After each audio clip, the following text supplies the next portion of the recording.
अस्सलाम वालेकुम वरहमतुल्लाहि वबरकातुहू। मैं हूँ हकीम मोहम्मद साजिद फ़ारूकी। तिरन मीनार में सैर करते हुए जगह जगह मुझे बहुत ज़्यादा अश्वगंधा नागौरी के पौधे नज़र आए हैं, तो मैंने कहा जाने दें, इस पे काफ़ी वीडियोस हैं। और अब मैं यहाँ थोड़ी देर सुस्ताने के लिए बैठा हूँ, यहाँ भी मुझे वो पौधे नज़र आ रहे हैं, तो अब मुझसे बर्दाश्त नहीं हो रहा।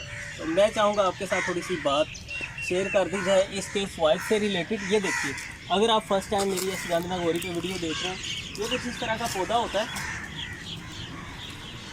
इसे पंजाबी में अक्सिन कहते हैं, अक्सिन। और अक्सिन के लफ्ज़ से आपने आँख का शुबा नहीं खाना, वो और चीज़ है, ये और चीज़ है। अल्लाह रब्बुल इज़्ज़त ने इसे बड़े फ़वाइद से माला माल किया है।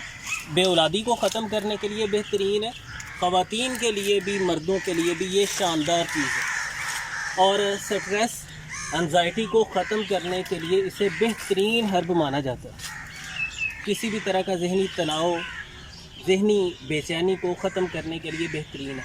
मसल्स को ताकत देता है, इम्यूनिटी को बेहतर करता है, ब्लड प्रेशर को मेंटेन करता है, ब्लड शुगर को मेंटेन करता है। आप इसको कहीं से भी कलेक्ट कर सकते हैं। कुछ लोग कहते हैं कि जो इंडिया की होती है वो ज़्यादा बेहतर है, ऐसी बात नहीं है। पाकिस्तान से आपको जहाँ कहीं भी ये मिले, आप इसे उखाड़ें, इसकी जड़ इस्तेमाल की जाती है। उस जड़ को अच्छे से धो के साफ़ सुथरा आपने कर लेना है, पीस के उसका पाउडर बना लेना है। वो पाउडर जो नौजवान बंदा है वो सुबह शाम छोटा आधा चम्मच खा सकता है। जायके को बेहतर करने के लिए आप इसमें शक्कर या चीनी, कूजा मिश्री वगैरह भी शामिल कर सकते हैं।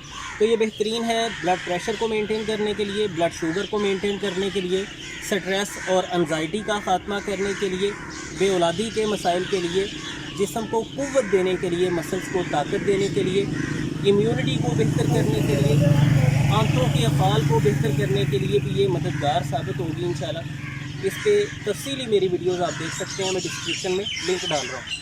तो उम्मीद करता हूँ कि ये कुछ बातें आपके लिए फ़ायदेमंद साबित होंगी और आप ज़रूर इस कुदरत की नेमत से फ़ायदा उठाना चाहेंगे। अल्लाह हाफ़िज़।